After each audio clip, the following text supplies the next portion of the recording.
Bismillahirrahmanirrahim. Assalamualaikum warahmatullahi wabarakatuh. Alhamdulillah wa syukurillah wa ni'matillah la khala wa la quwata illa billah, amma ba'd.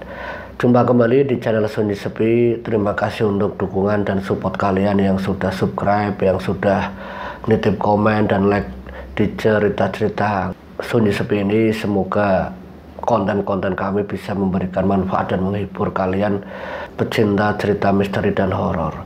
Kali ini saya mendapatkan satu kisah atau cerita dari salah satu narasumber. Ini tentang pengakuan beliau yang menyesali perbuatannya setelah anaknya yang dijadikan perantara untuk kesuksesannya. Awalnya beliau tidak tahu menahu kalau ternyata ujung-ujungnya itu anaknya yang harus menjadi korban. Nah, awal ceritanya, sebut saja namanya Pak Raka dan istrinya yaitu Bu Sri. Ini setiap kali berusaha atau berniaga dalam bentuk apapun yang dia lakukan, semasa perjuangan beliau itu bisa dibilang kurang beruntung lah. Mungkin rezekinya anak semata wayangnya yang waktu itu usianya masih 9 tahun, itu namanya Bayu, itu belum bisa dipenuhi secara maksimal apa yang diinginkan oleh anaknya yaitu Bayu. Dengan pekerjaan Pak Raka yang waktu itu hanya sebagai kuli bangunan, sementara istrinya hanya sebagai ibu rumah tangga mengasuh anaknya. Ini yang membuat Pak Raka akhirnya terjun ke dunia sesat, dunia yang namanya perdukunan. Ini awalnya Pak Raka ini sebelum dia terjun ke dunia perdukunan, dunia gaib, itu lewat istrinya ini menyarankan agar istrinya ini punya usaha. Jangan mengandalkan suaminya yang hanya sebagai kuli bangunan. Karena selama pernikahannya yang dikaruniai anak yang usianya 9 tahun, itu secara perekonomiannya itu yang masih tertatih-tatih. Nah, Pak Raka ini ngasih masukan ke istrinya. Nah, istrinya itu setuju. Tapi waktu itu Pak Raka ini lewat bantuan saudaranya ini secara berani dan terang-terangan meminta bantuan, ya tujuannya untuk modal istrinya membuka kios di depan rumahnya. Ya awalnya kakaknya yang sebagai kuli juga, yang sebagai tukang, ini disuruh sama Raka ya untuk membantu secara tenaganya. Materialnya sudah dibeli sama Raka, tapi secara tenaganya dibantu oleh kakaknya. Kios itu hanya terbuat dan jadi. Nah, isinya ini belum ada. Nah, kakaknya yang secara ekonominya ini lebih, nah dia yang sebagai tukang, dia kan punya tabungan. Nah, tabungan itu dipinjamkan oleh kakaknya untuk Raka. Ini sedikit untuk modal kalian, semoga modal ini bisa memberikan manfaat untuk keluarga kalian. Ini kakaknya Raka. Tapi waktu itu modal itu digunakan sebagian untuk membeli barang-barang yang kiranya laku di lingkungan tempat tinggal Raka dan Bu Sri. Sebagiannya itu disisihkan untuk modal yang lainnya. Maksudnya disisihkan di sini tidak semuanya langsung dibelanjakan. Ya, tujuannya kalau ada orang yang nanya perlunya apa, nanti bisa beli lagi. Nah, singkat ceritanya setelah kios itu jadi, kios itu dibuka, tetangga sekitar ini yang tadinya belanjanya agak jauh, karena kebetulan lokasi tempat Pak Raka ini memang dibilang strategis, tidak terlalu dekat dengan toko-toko yang lain, hanya cuma satu, jaraknya ini ya kurang lebihnya itu 100 meter.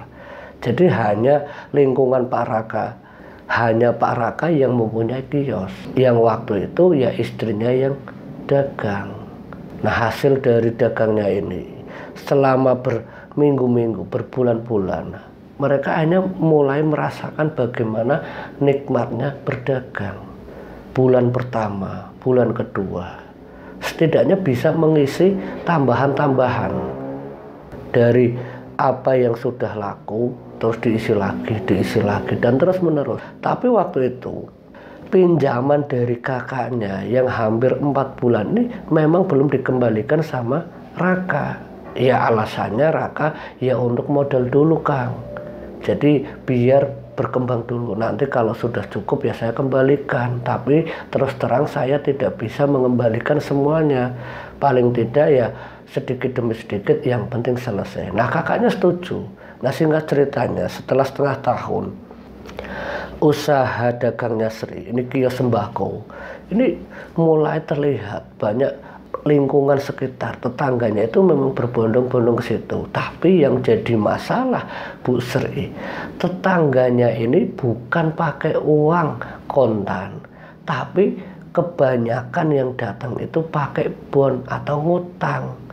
Dan ngutangnya ini yang membuat masalah di kiosnya Bu Sri dan Pak Raka. Bu Sri curhat sama suaminya, sama Pak Raka, kalau nggak dikasih tetangga, dikasih kita nggak bisa muter lagi modal. Ini setengah tahun ke 8 bulannya itu lumayan terasa. Karena apa ya, putaran ekonominya untuk bisa memutar kembali modalnya itu susah. Ya modal yang sedikit, hasil yang sedikit dipinjam, diutang. Nah bayarnya pun kadang seminggu sekali, kadang nutup cuman yang minggu depannya belum dilunasi. Dan itu terus menerus, singkat ceritanya sampai setahun, yang harusnya Raka melunasi hutangnya ke kakaknya ini tidak bisa terlunasi. Ya memang Raka menceritakan ke kakaknya kalau sebab dia tidak bisa melunasinya karena ya tetangganya ini caranya dia belanja itu ya gali lubang tutup lubang. Seminggu dibayar, seminggunya ngutang lagi, dan terus menerus. Jadi secara nggak langsung Pak Raka sama Bu Sri itu ya seperti memodali mereka. Tapi itu semua tidak menjadi keluhan Pak Raka, tapi yang menjadi keluhan istrinya Bu Sri. Bagaimana caranya agar usahanya ini bisa berkembang lagi. Jangan cuman ngutangi orang-orang di sekitar tapi tidak bisa berkembang. Karena waktu itu keinginan anaknya ya kepingin beli sepeda, kepingin yang lainnya. Nah waktu itu setelah hampir kurang lebihnya 1 tahun, Bu Sri sama Pak Raka ini punya inisiatif gimana caranya Pak agar orang-orang yang hutang ini bisa melunasi. Nah ini awal dari Pak Raka sama Bu Sri ini ke dukun. Itu awal dari masalah Pak Raka sama Bu Sri. Mendengar saran istrinya, Pak Raka itu ya sempat konfirmasi sama kakaknya, Kang, gimana sih caranya ya kalau tetangga-tetangga sekitar itu biar ndak ngutang-ngutang lagi. Ya kalaupun ngutang ya dibayarlah, jangan kayak gini ada yang 2 minggu, ada yang sebulan, alasannya suaminya belum kirim, alasannya suaminya belum gajian. Lah terus-terusan kayak gini kita ndak bisa balik lagi modalnya, kita ndak bisa belanja lagi Kang. Kang, saya minta saran gimana kalau saya ini datang ke orang pintar ya agar tetangga-tetangga itu mau melunasi. Ya setidaknya saya bisa melunasi kesampaian dan juga kiosnya ya setidaknya bisa berkembang lagi.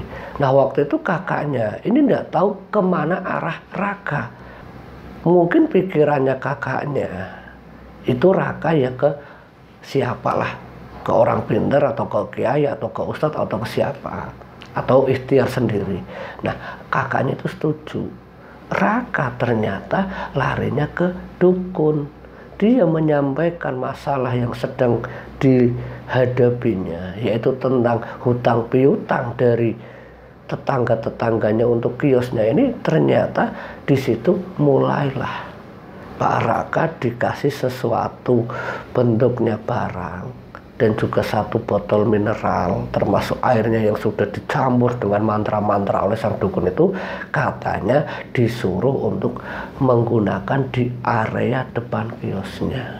Nah itu pertama kali Pak Raka terjun ke dunia perdukunan. Nah singkat ceritanya setelah datang ke dukun, setelah air itu dicipratkan ke depan kiosnya, depan rumahnya, seminggu setelahnya Ini memang ada beberapa tetangga yang secara tiba-tiba itu melunasi hutang-hutangnya dan juga menambah belanjanya, dan itu berlanjut terus-menerus sampai setengah bulan sampai 1 bulan, dan hampir rata-rata 80% tetangganya di situ hutangnya itu lunas.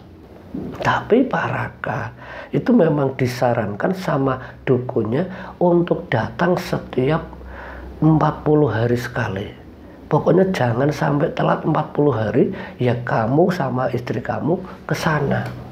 Ya tujuannya satu, yang mungkin dukunnya juga ingin mendapatkan keuntungan dari Raka atau Bu Sri, dan sebaliknya Raka juga butuh agar usahanya itu lancar.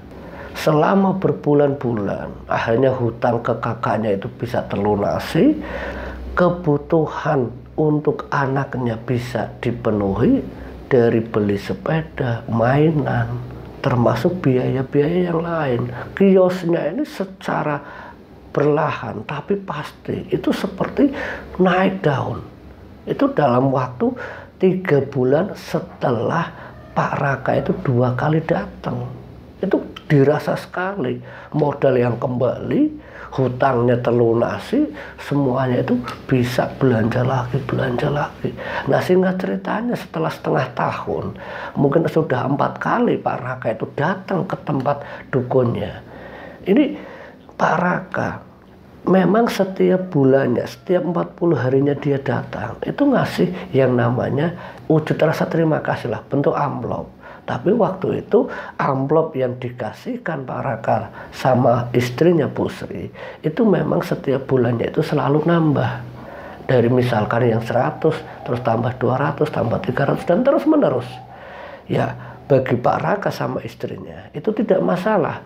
Karena apa ya, penghasilan dari kiosnya yang tadinya hanya ya sebatas kios-kios kecil-kecilan lah. Tapi sekarang dari minyak goreng sudah ada, dari beras yang sudah karung-karungan, dari Indomie yang sudah dus-dusan, semuanya seperti lengkap. Dalam kurun waktu 9 bulan, itu semuanya itu seperti membuat geger. Atau seperti orang yang benar-benar kaya mendadak. Bagaimana tidak, Pak Raka yang dulunya sebagai kuli serabutan, kuli bangunan, laden lah. Bukan tukang, kalau tukang kakaknya, secara perekonomian wajar. Nah, Raka yang secara kehidupannya ini yang berasal dari orang biasa, ketika mendapatkan kekayaan yang benar-benar dirasakan, ini mampu membeli motor, mampu merenovasi rumahnya yang tadinya kecil, sekarang sudah rapi, dirapihkan tembok-temboknya, yang dulunya masih bata itu masih terlihat, sudah dirapikan. Dan 1 tahunnya itu benar-benar membuat Pak Raka itu merasakan nikmatnya berdagang. Tapi ketergantungan Pak Raka dengan dukunnya itu terus menerus. Nah, kakaknya waktu itu nanya sama Raka, kamu datangnya kemana? Sekarang kok sudah sukses? Ya dijawab sama Raka, saya ke orang pinter Kang. Dikasih botol air mineral, terus airnya itu cuma disiramkan di depan rumah ataupun kios ini. Nah hasilnya ya sampean lihat sendiri Kang. Nggak apa-apa, ya kan setahun ini nggak apa-apa, nggak jadi masalah. Apa saya ini menggunakan ini? Enggak, cuman ya saya memang perantaranya ya dukun itu. Lah kamu datangnya berapa kali? Setiap 40 hari. Nah singkat ceritanya, setelah tanya jawab dengan kakaknya penasaran. Kakaknya penasaran, dia ikut bersama dengan adik iparnya yaitu Sri, termasuk Raka, termasuk kakaknya itu bareng-bareng ke dukun. Nah di sana ini kakaknya melihat apa yang dilakukan oleh kedua adiknya, yaitu Sri dan Raka. Di sana ternyata Raka dan istrinya itu memang melakukan ritual, paling tidak itu ya setengah jam atau 1 jam itu untuk membaca mantra-mantra, termasuk air yang ada di dukunnya. Jadi dia masuk ke situ, ternyata dia itu sengaja menggunakan mantra itu agar dia itu selalu terikat.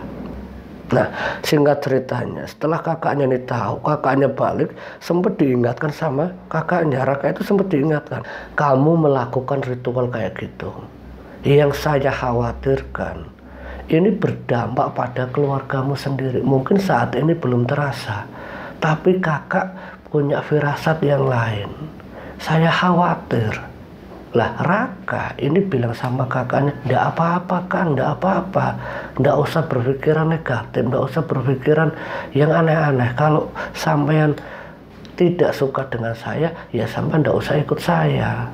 Pokoknya ya saya menikmati. Sekarang saya bisa punya motor, sekarang rumah saya lebih bagus, dan anak saya sekarang ya sudah seperti anak orang kaya. Nah singkat ceritanya setelah dari dukun itu, kakaknya menasehati tidak dihiraukan oleh Raka. Raka ini masih terus datang ke dukun itu. Hampir 1,5 tahun. Wah ini benar-benar luar biasa kekayaan dari Raka sama istrinya. Dia teringat akan dulu saat makan aja susah, saat ingin apa-apa susah, melihat ya dia teringat akan anaknya dulu pingin sepeda ya sampai umur 9 tahun tidak bisa dibelikan. Sekarang apa saja sudah dibelikan, dari mobil-mobilan, dari motor-motoran sampai motor yang harganya jutaan itu mampu dibeli oleh Pak Raka sama istrinya untuk anaknya. Dan rumahnya pun sekarang sudah dipagar sama Pak Raka dan Bu Sri. Jadi kiosnya itu ya memang sudah diperbesar lagi. Itu terasa. Tapi ini saat usia anaknya beranjak ke 11 tahun, kurang lebih setelah Pak Raka dan Bu Sri ketergantungan dengan dukun tersebut, ini ternyata apa yang dikhawatirkan kakaknya itu ternyata berdampak pada anaknya sendiri. Waktu itu Raka yang memang tidak tahu menahu kalau sebab musabab anaknya sakit-sakitan itu karena ulahnya sendiri. Waktu anaknya usia hampir 11 itu sempat dibawa ke rumah sakit, sempat dirawat, sempat diopnam, bahkan minta dokter spesialis untuk merawat anaknya. Tapi perkembangan kesehatan anaknya selama 1 minggu lebih dirawat di rumah sakit tertentu, ini kondisinya ini kurang begitu membaik. Nah istrinya Bu Sri yang anak sematawayang ini khawatir.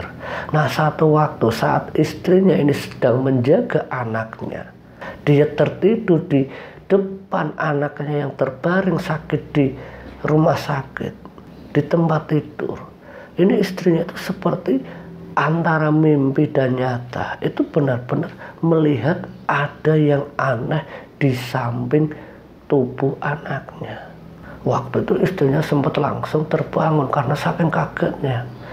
Karena yang dilihat ini bukan manusia, tapi sosok gaib yang wajahnya sangat menyeramkan dan seakan-akan ingin menggigit anaknya. Tapi setelah dia terbangun, itu sosok itu tidak ada sama sekali. Dan itu pertama kali Bu Sri melihat sosok yang hendak mengisap leher anaknya. Ini seperti kayak film Dracula kata istrinya. Tapi bagi Pak Raka itu karena mungkin halusinasi istrinya yang sudah terlalu lelah menjaga kondisi anaknya yang sudah berhari-hari di rumah sakit. Bisa jadi ini karena faktor kelelahan. Dan itu pun dialami oleh Pak Raka sendiri. Saat istrinya ini pulang ke rumah, gantian jaga. Pak Raka yang waktu itu jaga dengan kakaknya, gantian sama istrinya. Istrinya kan memang pulang dengan istrinya kakaknya ini. Nah Raka ditemani dengan kakaknya. Raka tertidur, disuruh untuk istirahat dulu. Karena memang sudah dini hari, biar pamannya atau kakaknya Raka ini yang menjaga anaknya Raka. Nah waktu Raka ini sedang tidur, kata kakaknya itu dia ngigo itu seperti tolong jangan, ampun, ampun, ampun. Nah kakaknya yang melihat Raka tertidur seperti ngigonya itu aneh, dibangunkan sama kakaknya. Nah waktu dibangunkan ini Raka menceritakan mimpi buruknya kalau dia melihat ada sosok hitam besar yang hendak mencekik anaknya. Nah waktu itu kakaknya bilang sama Raka, "Kak, Raka, apa jangan-jangan ini kamu sama dukun kamu? Terus anak kamu sekarang sakit-sakitan. Kamu mimpi buruk, istighfar, istighfar Raka, istighfar," kata kakaknya. Tapi istighfarnya Raka, dia istighfar terus. Tapi tidak membuat rasa takut Raka ini semakin terasa. Rasa takutnya itu semakin terasa, dua-dua itu semakin bergetar. Apalagi melihat kondisi anaknya yang waktu itu sudah tidak bergerak apa-apa. Hanya detak jantung dari komputer deteksi alat nafas. Cuma itu aja. Nah, setelah beberapa minggu anaknya dirawat di rumah sakit, tidak ada perkembangan, kondisinya membaik. Inisiatif dari kakaknya coba pindah ke rumah sakit yang lain. Pindah. Waktu itu kakaknya memang punya firasat yang buruk tentang keponakannya atau anaknya Raka. Apa jangan-jangan ini hubungannya kamu dengan dukun yang berimbas pada anakmu?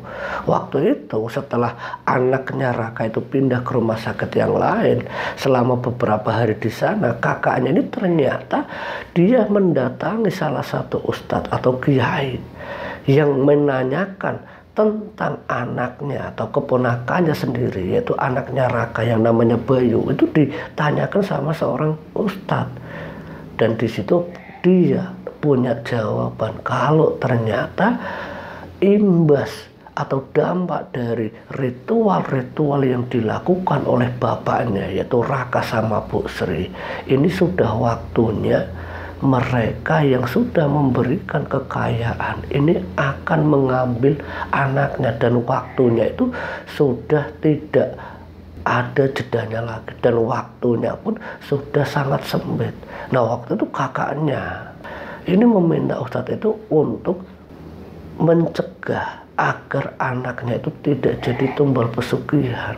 Tapi sesampainya di sana, sebelum kakaknya sama ustadz itu menceritakan dan mengobati kondisi anaknya Raka sudah dalam keadaan tidak bernafas lagi, sudah meninggal. Ustadz itu bilang, "Ya saya mohon maaf, kondisi keponakannya sampeyan itu sudah meninggal." Sementara di situ Raka sama Bu Sri menangis teriak-teriak melihat anaknya yang sudah meninggal. Nah, waktu itu Raka itu belum tahu kalau anaknya itu dijadikan tumbal. Yang tahu itu ya kakaknya sendiri. Nah, setelah pemakaman selesai, singkat ceritanya setelah 7 hari itu selesai, istrinya yang sering diganggu dengan hal-hal gaib lewat mimpinya, Pak Raka yang sering didatangi lewat halusinasi atau nyata atau hanya sekedar pandangan-pandangan kosong tentang anaknya, sering bolak-balik nyata atau tidak. Karena Pak Raka ya dia mengakui kalau dia itu bukan orang yang ahli kebatinan, tapi seperti melihat anaknya itu pulang dengan tangisan, seperti melambaikan tangannya seakan-akan minta tolong. Itu selama kurang lebihnya itu setelah 7 hari pemakaman anaknya. Nah, kakaknya itu akhirnya cerita sama Raka, termasuk ustadz yang kebetulan memimpin doa Yasin Tahlil di rumah Raka. Nah, setelah selesai acara tersebut, akhirnya mereka berempat dari kakaknya Raka, ustadz, Raka sendiri termasuk istrinya, akhirnya menceritakan tentang anaknya yang istrinya juga memimpikan hal gaib, tentang Raka sendiri yang sering melihat anaknya menangis, tentang pamannya atau kakaknya Raka yang menceritakan ke ustadz kalau anaknya itu ternyata ditumbalkan sebagai perantara pesugihan atau kekayaan dan juga kesuksesan kios yang mereka jual. Nah, ini dampaknya ini setelah hampir 2 tahun. Ya mungkin waktu itu 1 tahun pertama tidak apa-apa, tapi tetap saja itu akan berdampak pada keluarga. Nah, singkat ceritanya, setelah Raka ini mengetahui kalau anaknya dijadikan sarana perantara kesuksesan kiosnya waktu itu Raka sudah tidak lagi melakukan ritual seperti yang diinginkan dukunnya untuk datang setiap 40 hari. Raka dan istrinya itu menyesali. Dia meminta sama ustadz yang memimpin tahlil di situ ya agar dibimbing. Sementara usaha di kiosnya Bu Sri ya waktu itu memang tidak langsung habis. Mungkin sampai sekarang pun kiosnya masih ada, cuman ya secara pendapatannya tidak sukses seperti dulu saat dia menggunakan penglaris. Tapi yang disesali oleh Raka sama Bu Sri kalau ternyata anaknya yang dijadikan tumbal dari perantara kesuksesan kiosnya. Semoga kisah ini bisa memberikan manfaat dan menghibur untuk kita semuanya. Waspada dengan tipu muslihat iblis dengan cara-cara kesuksesan, dengan cara-cara hal-hal yang sepele. Ujung-ujungnya mereka akan meminta timbal balik dari apa yang sudah mereka kasihkan untuk setiap orang-orang yang sudah bersekutu dengan iblis. Akhir kata, wallahu muwaffiq ila aqwamit thoriq. Wassalamualaikum warahmatullahi wabarakatuh.